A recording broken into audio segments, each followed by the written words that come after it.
خطاب هنا لا ماسكه في يده هذا العزيز هذا.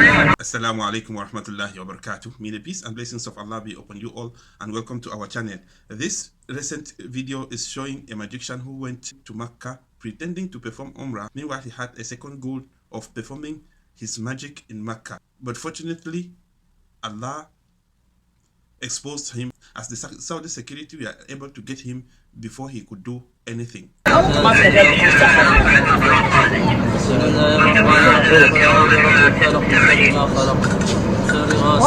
خطاب هنا لا ماسكه في يده هذا العزيز هذا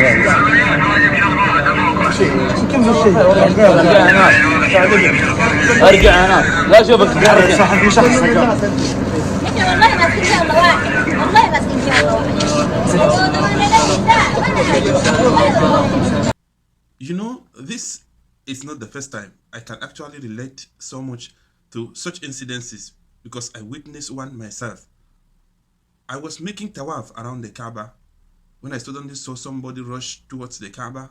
He was holding some type of square-like stitched red cloth in his hand, and he kept on rubbing that red cloth on the kiswa of the Kaaba. He kept on rubbing it, and then they were like three of them. Some of them were holding something like a handkerchief, and they kept on rubbing on the Kaaba. And that is what they do oftenly when they come for Umrah. So it's a pity to see Muslims still behaving like this. This is the essence of Islam. The essence of Islam is to worship Allah alone without associating partners with Him.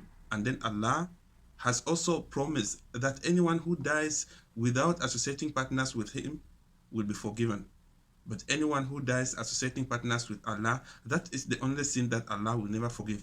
This is the first thing that we are supposed to hold tight as Muslims. But when you see people traveling from far and wide with such intentions, you see people travel from very far distances just to come here with the intention of doing certain shirkiyat around the holy places, or just a place that is known for a historical event. They will go there, take the soil, take pebbles, take everything they can take from there with intentions of going back and making what? Shirk. Which means we cannot even start grading their Hajj or their Umrah that they came to perform. Because there is no Hajj, no Umrah, no amount of Salah will be valid if you associate partners with Allah. That is the only sin that Allah will never forgive.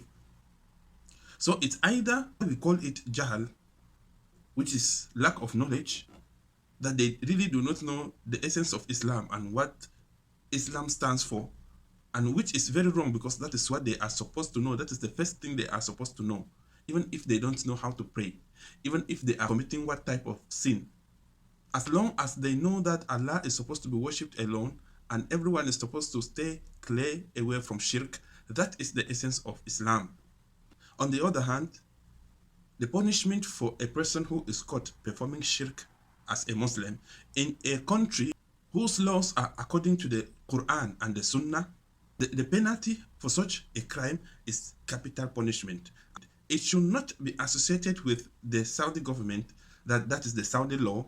It is the law of the Qur'an, and that is what we expect any other Muslim country to take into consideration.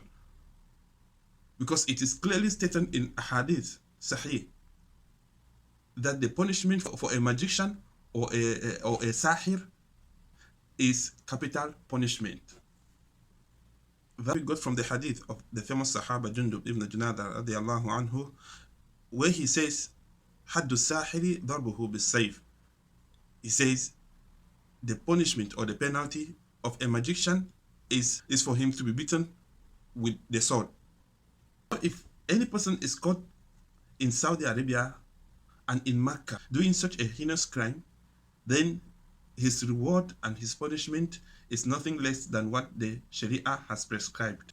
Same as we have in other hadith, that Umar ibn al-Khattab sent out people to go hunting for magicians during his time. The issue of magic is a no-go area in Islam, not to talk of daring to perform magic in Baytullah al-Haram. We leave it here for today and see you in the next video. Do not forget to subscribe, turn on the notification button, and share the video. May Allah bless you as you do so. Wassalamu alaikum wa rahmatullahi wa barakatuh.